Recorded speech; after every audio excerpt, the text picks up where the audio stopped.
నిజమే మా ఇజం. నిజాన్ని నిర్భయంగా చెప్పడమే మా నైజం. అన్యాయాన్ని ఎత్తి చూపడమే మా లక్ష్యం. ప్రతి క్షణం ప్రజల కోసం పనిచేస్తున్న channel MS cable network news.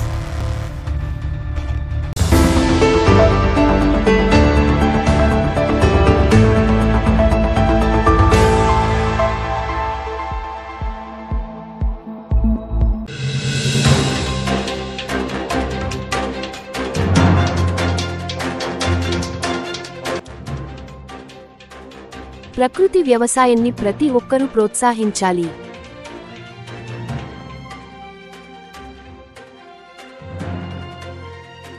Nandyal సర్వజన ప్రభుత్వ ఆస్పత్రిని తనిఖీ చేసిన జిల్లా కలెక్టర్ రాజకుమారి గనియా.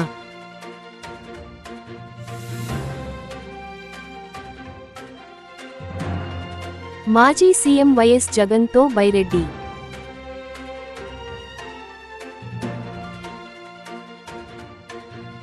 మాజీ కౌన్సిలర్ శివశంకర్ యాదవ్ని పరామర్శించిన ఎన్ఎండి ఫిరోజ్.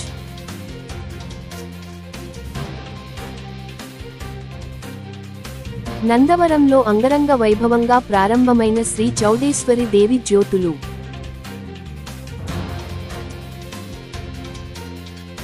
ముస్లిం సమాజానికి ద్రోహం, వక్ఫ్ సవరణ చట్టంపై తీవ్ర ఆగ్రహం, ఎమ్మెల్సీ ఇసాక్ బాషా.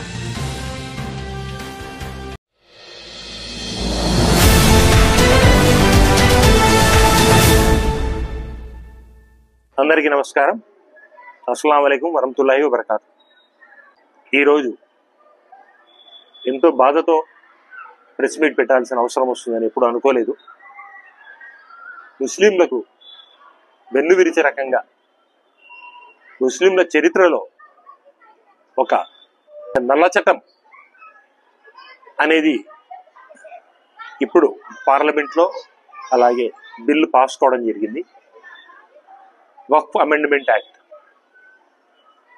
అది ఎంత లోపభూయిష్టంగా ముస్లింల ఆస్తులను తీసుకునే రకంగా ఉంది అంటే దానికి మన ముఖ్యమంత్రి, ఇప్పటి ముఖ్యమంత్రి, ఆంధ్రప్రదేశ్ ముఖ్యమంత్రి, కూటమి ముఖ్యమంత్రి చంద్రబాబు నాయుడు సపోర్ట్ చేయడము సిగ్గుతో తలవంచుకోవాల్సిన పని.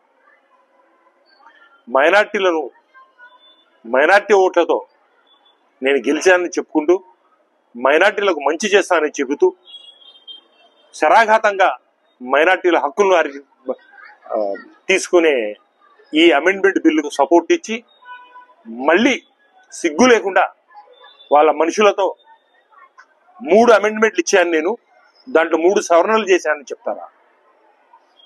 ఒక్కసారి ఆ మాట చెప్పిన మైనార్టీ నాయకుల గుండెల మీద చేసుకొని ఒక్కసారి ఆలోచించేది. వక్ఫ్ అమెండ్మెంట్ యాక్ట్ మైనార్టీలకు మంచి జరుగుతూ ఉంది. మీ 3 సవరణ వల్ల మంచి జరుగుతూ ఉంది. భారతదేశంలో ఒక్క ముస్లిం మిమ్మల్ని హర్షిస్తాడా? ఒక్క ముస్లిం భారతదేశంలో ఈ రకంగా చేస్తా ఉన్నారా? వక్ఫ్ లో ఉన్నటువంటి ఆస్తులు ఏ గవర్నమెంట్ ఇచ్చింది కాదు. ఒక్క ఎకరా ఆస్తి కూడా గవర్నమెంట్ది వక్ఫ్ బోర్డులో లేదే. అవి పవిత్రంగా కష్టార్జితంగా భావించి ఎంతోమంది మసీదులకు, దర్గాలకు, ఖాన్ఖాలకు, ఆషుర్ఖానాలకు అన్నిటికీ ఇచ్చిన ప్రాపర్టీస్ అవి. వాళ్ళ సొంత కష్టార్జితం ఇచ్చారు. నవాబులు అనుకోండి, పేదవాళ్ళు అనుకోండి, ఎవరైనా వాళ్ళకి ఇచ్చిన ప్రాపర్టీస్. ఆ ప్రాపర్టీస్ ఆ ఇన్స్టిట్యూషన్ గుండి ఆ ఇన్స్టిట్యూషన్ డెవలప్మెంట్కు చేయాలి. ఒక్కసారి వక్ఫ్ ఇస్తే మళ్ళీ ఎరిక్కి చేయడానికి లేదు. భారతదేశంలో ఎక్కువ వక్ఫ్ ప్రాపర్టీస్ ఉన్నాయి కాబట్టి బీజేపీ ప్రభుత్వం దాని మీద రాక్షస కన్నేసి ఈ రకంగా మైనార్టీలకు ద్రోహం చేయాలని చెప్పేసి ఈ వక్ఫ్ అమెండ్మెంట్ యాక్ట్ తెచ్చింది. ఇది నిజం కాదా? భారతీయులకు అందరికీ తెలియదా? నేను సూటిగా అడుగుతా ఉన్నాను. మా ముస్లిమ్స్, కేవలం మైనార్టీలలో ఉన్నటువంటి ముస్లిమ్స్ వక్ఫ్లో హిందువుల జోక్యం ఏమిటి?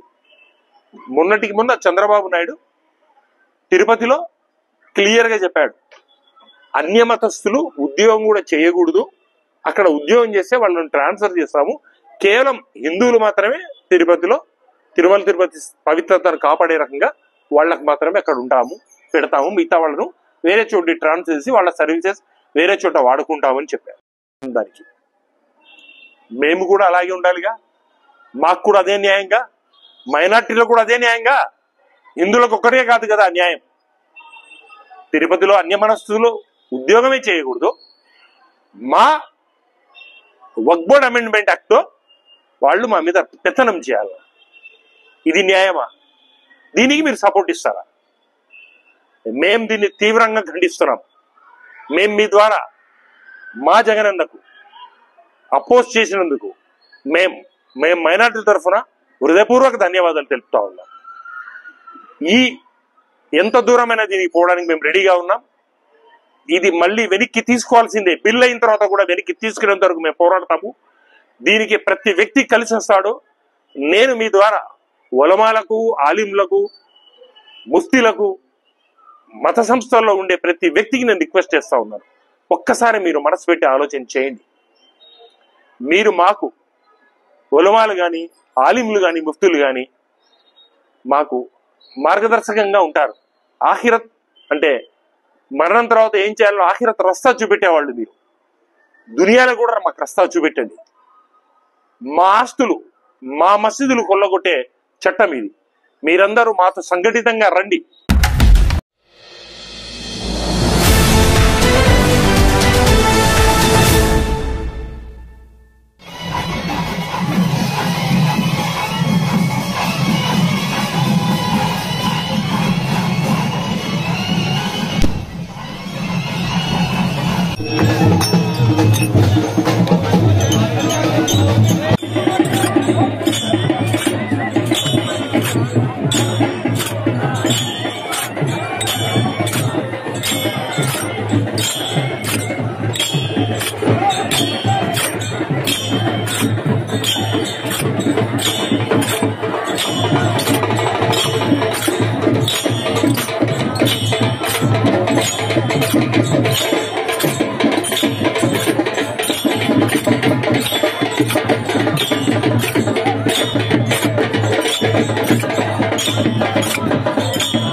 మట్టి బాటిల్స్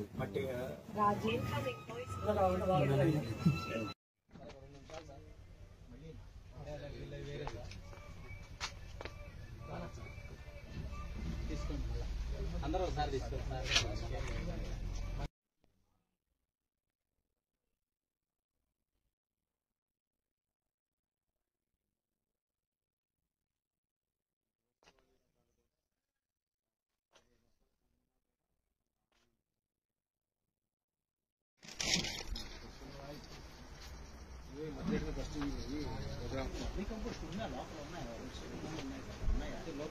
వాటర్ వేయలేదు, ఆర్డర్స్ ఉన్నాయి కాబట్టి జల్లి బట్టి వేయాలని వాటర్ ఇప్పుడు పైన తయారు.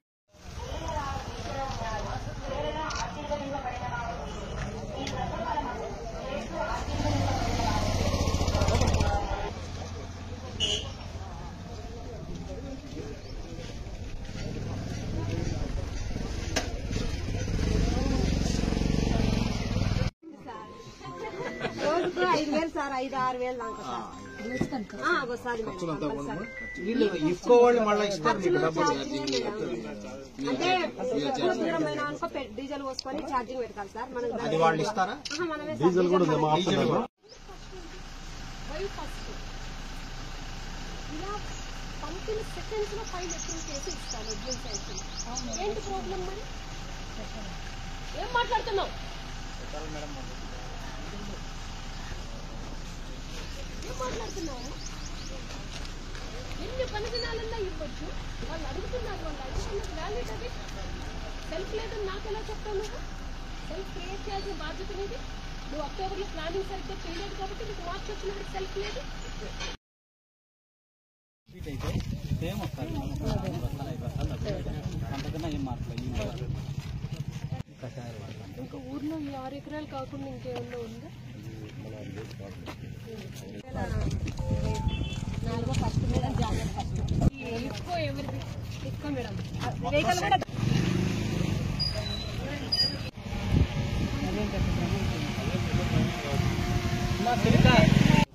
ఎక్కువ మంది చేస్తున్నారు కానీ ఈ బీపీటీ సేవ్ చేస్తున్నారు.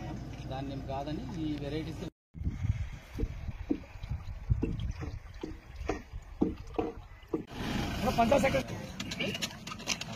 6 ఎకరాలు చేస్తున్నారు. ఏ వెరైటీస్ చేస్తారు? సుగంధి అన్ని రకాల 12 రకాల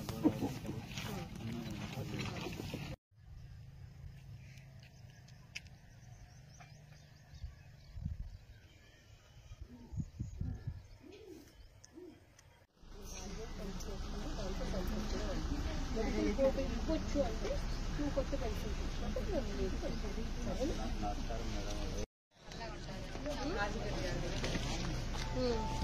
ఇదేంటిది?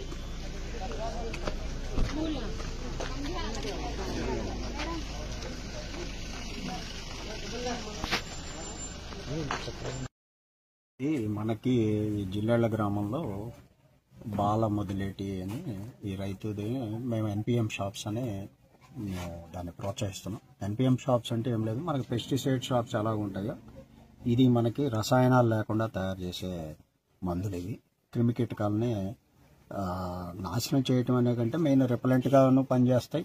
అంత వాటి వలన నష్టం లేకుండా యాజమాన్యంగా ఇది బాగా ఉపయోగపడతాయని మేము ప్రతి గ్రామంలో కూడా ఇలాంటివి ప్రోత్సహించాలని చూస్తున్నాం. ఈ మొదలేటి ఇక్కడ చక్కగా చాలా వరకు బిజినెస్ చేసుకున్నాడు బాగానే. దీనివల్ల కూడా వాళ్ళు ఆధారపడవచ్చు. పురుగు మందుల షాపుల మీద ఎక్కువ మంది ఆశిస్తున్నారు, కానీ అలా కాకుండా వీటిల్ని కూడా పెడితే మనకి పర్యావరణానికి బాగుంటుంది, రైతులకు కూడా ఎక్కువ ఖర్చు కాదు.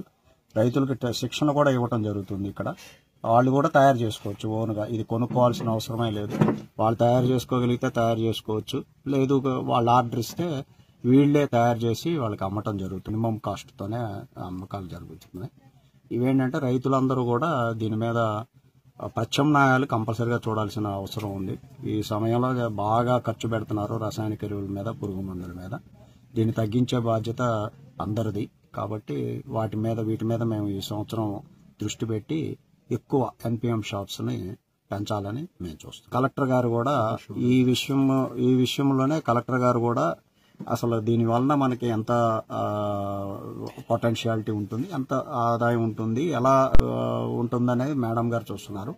ముఖ్యంగా మేడం గారు కలెక్టర్ గారు వచ్చిన విషయం ఏంటంటే దేశవాళీ రకాలు మన నంద్యాలలో దాదాపు 12 నుంచి 15 రకాలు చేస్తున్నారు. ఇదేంటంటే ధాన్యంగా అమ్ముకుంటే దీనికి రేటు రాదు, బియ్యంగా అమ్ముకుంటే మంచి ఆదాయం వస్తుంది. ఈ దిగుబడి 20 బస్తాలు వచ్చినా సరే వాళ్ళకి రాబడిలో ఖర్చు తక్కువ ఉంటుంది, 20,000 లోపల ఖర్చు ఉంటుంది, దగ్గర 75,000 వరకు వస్తుంది.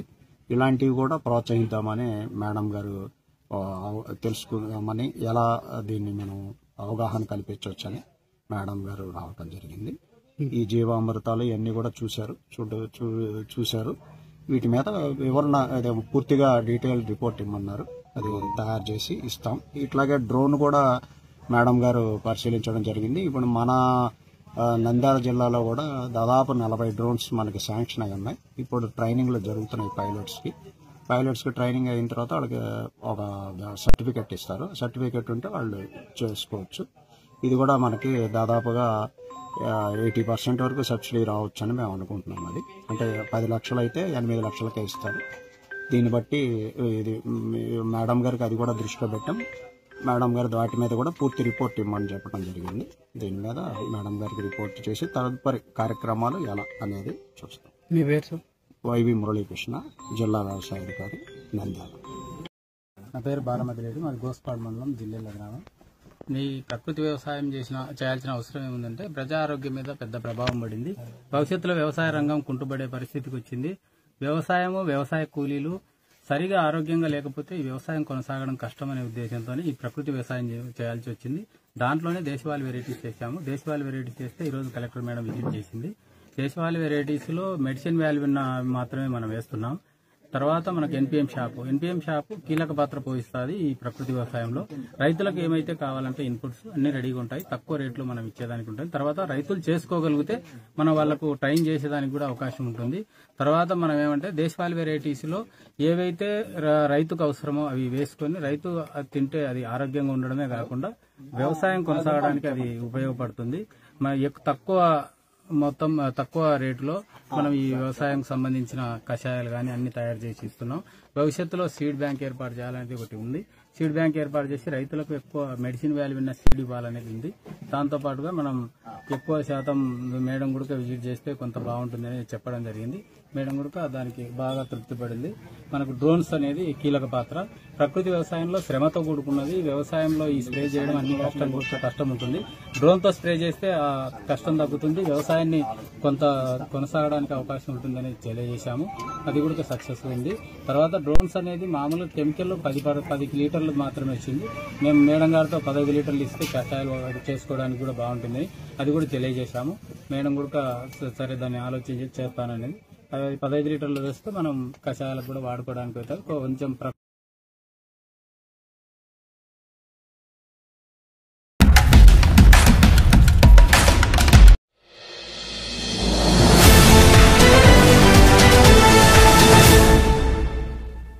సర్వజన ప్రభుత్వ ఆసుపత్రిని తనిఖీ చేసిన జిల్లా కలెక్టర్ రాజ్ కుమారి గనియా. డిజబుల్ రీవెరిఫికేషన్ క్యాబ్ ను పరిశీలించిన జిల్లా కలెక్టర్ అనంతరం కలెక్టర్ మీడియాతో మాట్లాడుతూ జిల్లాలో 2,16,000 పెన్షన్లు ఉన్నాయని, ప్రతి నెలకు కూడా మనం 93 కోట్ల రూపాయలను పెన్షన్ రూపంలో లబ్దిదారులకు కూడా ఇస్తున్నాం. అందులో వృద్ధాప్య వితంతు పెన్షన్స్ అయితే 4,000 రూపాయలు, వైకల్యం ఏమన్నా ఉంటే వారికి 6,000, అలాగే డయాలసిస్ చేసుకుంటున్న వాళ్లు మంచం మీద పారలైజ్ అయ్యి లేవలేని పరిస్థితిలో ఉన్న వారందరికీ కూడా మెడికల్ పెన్షన్ దానికి అనుగుణంగా 10,000, కొంతమంది 15,000కి కొంతమందికి ఇస్తున్నాం. ఇప్పుడు డిజబుల్ పెన్షన్ చూస్తే సుమారుగా 25,000 ఉన్నాయి. యాక్చువల్ డిజబిలిటీ ఎంత ఉంది అన్నది రీవెరిఫికేషన్ చేసుకోవాల్సి ఉంటుందని, ఈ పెన్షన్ బెనిఫిషరీస్ ఎవరనే దాన్ని వాళ్లు స్లాట్ ప్రకారం ఇక్కడికి వచ్చి రీవెరిఫికేషన్ చేసుకోవాల్సిందిగా కోరుతున్నామని మన మెడికల్ అండ్ హెల్త్ టీం అందరికీ కూడా చెప్పాను. ఏ ఒక్కరు కూడా చిన్న ఇబ్బంది కూడా పడకూడదు. ఎండలు ఎక్కువ ఉన్నాయి కాబట్టి డ్రింకింగ్ వాటర్ అన్ని సౌకర్యాలు అందరికీ అందేలా చూడమని కలెక్టర్ సూచనలు అందించారు.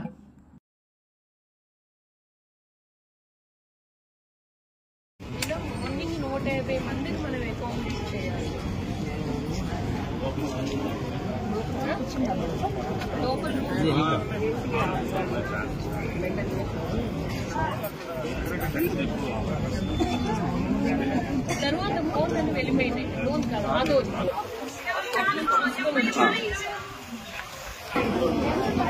సాయి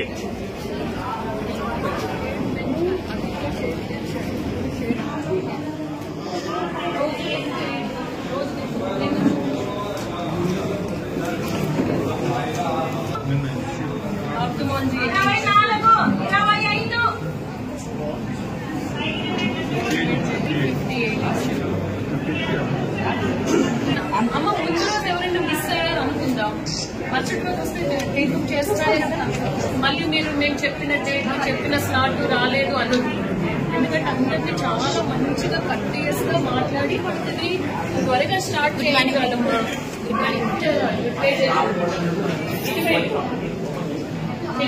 ఓపెన్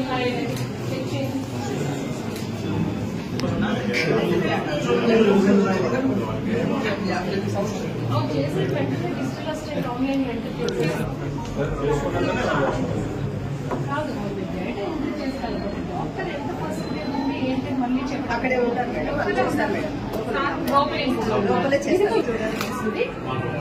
మీరు మళ్ళీ ఎప్పుడు చేయాలి అదేనా టోటల్ సైకిల్. చూసిన దానికి ఇబ్బంది ఉంటేనే డీమెంట్ లాగిన్ మనకి అలాట్ చేశారు కూడా. అంటే how much time your taste 5 minutes పడుతుంది. వీళ్ళు పాత సర్టిఫికెట్ చూపించాలి ఇక్కడ.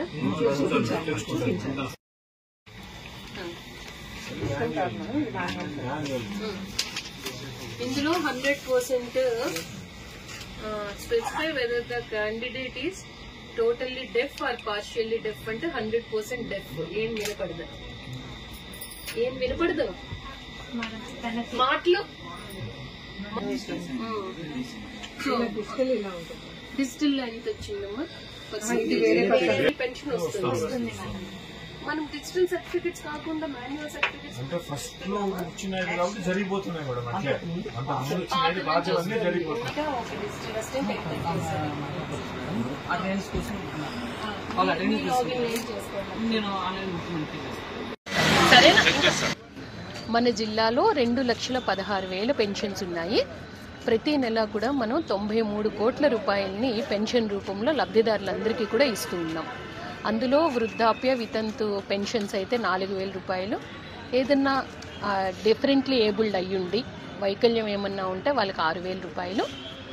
అలాగే డయాలసిస్ చేసుకుంటున్న వాళ్ళు, మంచం మీద పెరలైజ్ అయిపోయి లేవలేని పరిస్థితిలో ఉన్న వారందరికీ కూడా మెడికల్ పెన్షన్ దానికి అనుగుణంగా 10,000, కొంతమందికి 15,000 రూపాయలు ఇస్తూ ఉన్నాం.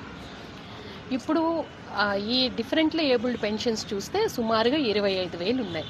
మెడికల్ పెన్షన్స్ 900 ఉన్నాయి. ఆ 900 ఆల్రెడీ మనము స్క్రూటినీ చేసి డేటా అంతా కూడా అప్లోడ్ చేసాం. ఈ 25,000 పెన్షన్స్ రోజుకి పొద్దున్న 150, సాయంత్రం 150, 300, అలా వారానికి 3 రోజులు 900. మనకి 900 పెన్షన్స్ వారంలో రీవెరిఫికేషన్ చేస్తూ ఉన్నాము. ఈ డేటా మనం అప్లోడ్ చేయడం జరుగుతుంది, యాక్చువల్ డిజేబిలిటీ ఎంత ఉంది అన్నది. సో ఈ పెన్షన్ బెనిఫిషరీస్ ఎవరెవరు ఉన్నారో వాళ్ళ స్లాట్ ప్రకారం ఇక్కడికి వచ్చి రీవెరిఫికేషన్ చేసుకోవాల్సిందిగా కోరుతున్నాం. మన మెడికల్ అండ్ హెల్త్ టీం అందరికీ కూడా చెప్పాను, ఏ ఒక్కరు కూడా చిన్న ఇబ్బంది కూడా పడకూడదు. ఎండలు ఎక్కువ ఉన్నాయి కాబట్టి ప్రాపర్ షేడ్, డ్రింకింగ్ వాటర్ వాళ్ళకి ఇచ్చి టైం ప్రకారం ఒక్కొక్కరికి 10 నిమిషాలు 15 నిమిషాలు కూడా పడుతుంది కాబట్టి కాసేపు వేచి ఉండాల్సి వస్తుంది. ఏ చిన్న ఇబ్బంది కూడా వాళ్ళకి తలెత్తకుండా చూడమని ప్రతి ఒక్కరికి చెప్పడం.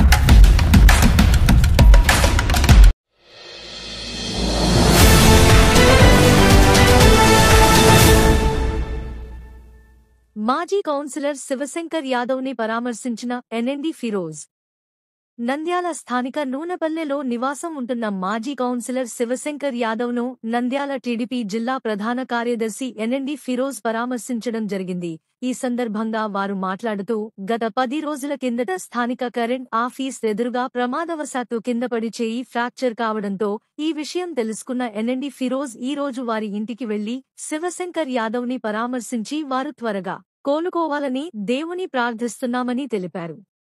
ఈ కార్యక్రమంలో టీడీపీ రాష్ట్ర కార్యదర్శులు జిల్లెళ్ల శ్రీరాములు, ఏవిఆర్ ప్రసాద్, మాజీ కౌన్సిలర్లు అజ్మీర్, మంజుల సుబ్బరాయుడు, వడ్డే జనార్దన్, కామిని మల్లికార్జున, గుద్దేటి వెంకటేశ్వర్లు, జపి తిమ్మయ్య తదితరులు పాల్గొన్నారు.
ప్రకృతి వ్యవసాయాన్ని ప్రతి ఒక్కరూ ప్రోత్సహించాలి.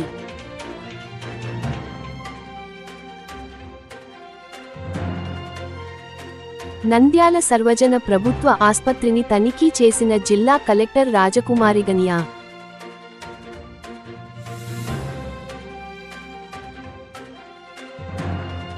మాజీ సీఎం వైఎస్ జగన్తో బైరెడ్డి.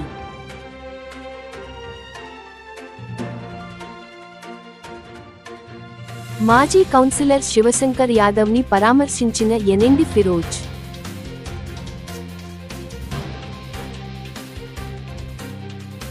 నందవరంలో అంగరంగ వైభవంగా ప్రారంభమైన శ్రీ చౌడేశ్వరి దేవి జ్యోతులు.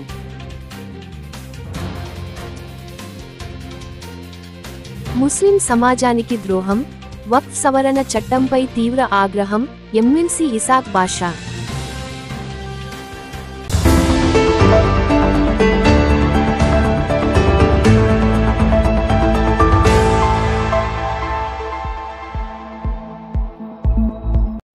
నిజమే మా ఇజం. నిజాన్ని నిర్భయంగా చెప్పడమే మా నైజం. అన్యాయాన్ని ఎత్తి చూపడమే మా లక్ష్యం. ప్రతి క్షణం ప్రజల కోసం పనిచేస్తున్న channel MS cable network news.